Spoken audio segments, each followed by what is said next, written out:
All right, so I'm currently on the phone with Gavin. He's another musician that reached out about the current interview series. So I'm going to go ahead and give him the chance to introduce himself. Hey, my name's Gavin Worland. I'm a 21-year-old trumpeter, composer, and arranger based out of Denver, Colorado. Currently, I'm finishing up my undergraduates at Metropolitan State University of Denver, and I am going to be continuing my studies at the Lamont School of Music at the University of Denver. I'm absolutely thrilled to be a part of this, and I appreciate the invite and being a part of this. So thanks for having me, man. Absolutely, no problem. Since these interviews are kind of all about musicianship and the raising up a musician, it always starts at the beginning. So why don't you go into some detail about how you first came in contact with the music? What about it did you kind of identify as important and made you want to like pursue a life with it? Yeah, man. So when I was back in like fourth grade, third and fourth grade, I had the option of like either band or choir, and both of them sucked at the elementary school that I went to at the time. And so I stuck with band because my dad played trumpet when he was in high school. Um, and so I already had a trumpet, and I kind of started there. Um, and like it was something when I was in elementary and middle school that was just fun for me, where it was just like good time to hang out with friends and a good like social aspect of my younger educational life. Um, but once I got into high school, it kind of got a little bit more serious for me. Um, I was nominated to be a part of this really great program where it's called the Ambassadors of Music trip. And so when I was going into my senior year of high school, I was nominated and I went on this trip, and it was 16 days in 7 countries where I essentially was touring Europe and getting to play music while I was at it. And it wasn't the funnest music in the entire world. It was like Stars and Stripes Forever and like super Mm-hmm. patriotic sounding music. But the fact that I could travel the world and make a bunch of friends and play music all at the same time was like such a mind blowing experience for me. And I was like, holy shit, yes, I want to do this. Mm-hmm. Like this is awesome. And at that point, then I was like, okay, like what do I need to do to get good at this? Um, and then that's when I really started to focus on actually becoming a musician.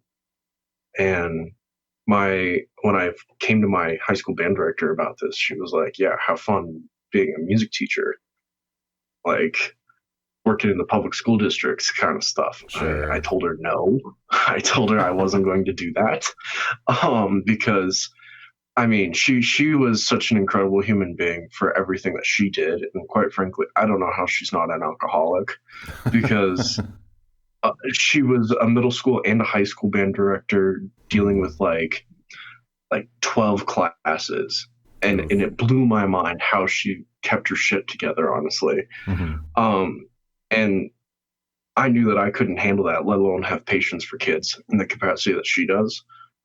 And so I just really wanted to get out and play, and actually like not just become proficient but become as good as I possibly can on my instruments. Mm-hmm. And that kind of led me to going to MSU Denver and getting all the amazing connections that I have there between all of the incredible professors there, and actually being in like a big city scene. So that's been a lot of fun for me, honestly. Okay, so tell me a bit about the various instruments that you've picked up and what your process was for kind of identifying what your primary instrument would be. Well, I suck the least at the trumpet. The trumpet is the one thing that I suck the least at, luckily. And that's how I've been getting all my gigs. Trumpet slash flugelhorn. Mm-hmm.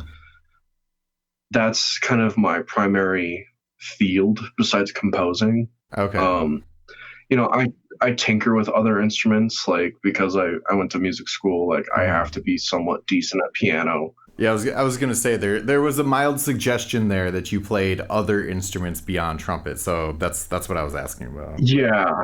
Yeah, no, I definitely do, like I tinker around with like an electric and with an electric guitar and bass. Hmm. At music conferences I've gone to, I've picked up random little instruments like an ocarina and Sure. a slide whistle and a melodica, like a bunch of like Hmm. random noise making things like that. Sure. Um, but I feel like I'm able to musically speak clearly through the trumpet. So Let's discuss that then for a bit. You mentioned that with trumpet is how you're able to book most of your jobs. So why don't you go into a bit of detail about what those jobs are? yeah, so right now, you know, like I said, most of my stuff has been through school. Um, so a lot of the stuff that I've been doing is like the school's big band and combos and things like that. But something that kind of makes me a little bit more unique is the fact that I'm already a band leader at the age of 21. So I lead my own professional large jazz ensemble. It's an 18-piece big band. And we've only had 3 gigs so far, but those 3 gigs have come within the last 8 months. And people really love the fact that the whole message behind my ensembles is enabling the younger generations of musicians and giving us a platform to really be able to highlight and showcase our skills as writers, Mm. musicians, leaders, and everything in that capacity. Um, so I've been playing at this club, Dazzle, here in Denver.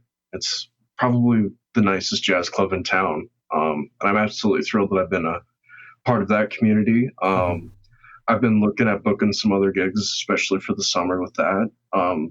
But organizing and dealing with 18 people's schedules and everything isn't the most friendly thing on the mental health at all. Sure. um, but I do that. I have my own combo. The instrumentation of that kind of varies per the Hmm. gig. Um, but that's kind of like quintet to sextet kind of thing, Okay. pending pay and everything. Um, and weirdly enough, I've been picking up a lot of mariachi gigs. Um, Sure, I could see I don't that. Yeah. know. I don't know like jack shit of Spanish at all. Like I'm I'm really bad at Spanish, man. But I've Sure. been getting a lot of those gigs because I can as the trumpet community calls it scream on the trumpet. Mm-hmm. So they've been hiring me for some of that stuff. I've done a brass band gig here and there, but yeah, I've had some really cool opportunities playing with the Colorado Symphony. Um, So tell me a bit about how you kind of envision your trajectory. What is your career in, 5 or 10 years? oh man, that's a great question. 5 or 10 years, I'd probably say by then I would have graduated from my master's. And at that point, I would really like to just kind of keep doing what I'm doing, getting my hands in as many pots as possible, musically speaking.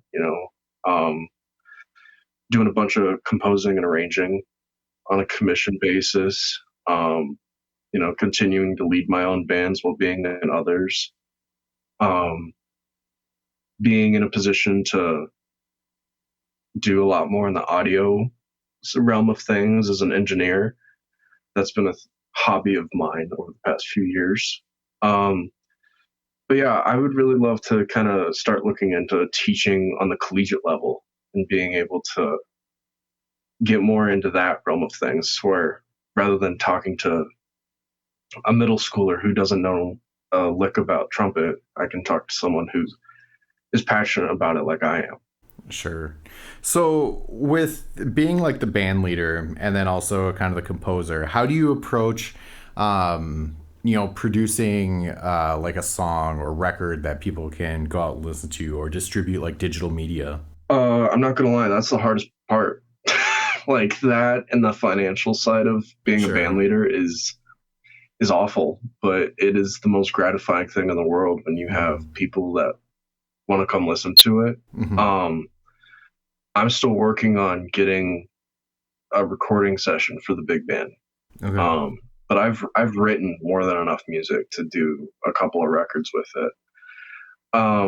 And for me, I focus more on the quality of a song, the quality of the emotional impact that an actual song has. Hmm. And I'm really honored to have a big band because of the fact that I can systematically use 18 people the way that I want to convey the emotions that I want to musically. And that is probably the most fun thing I do.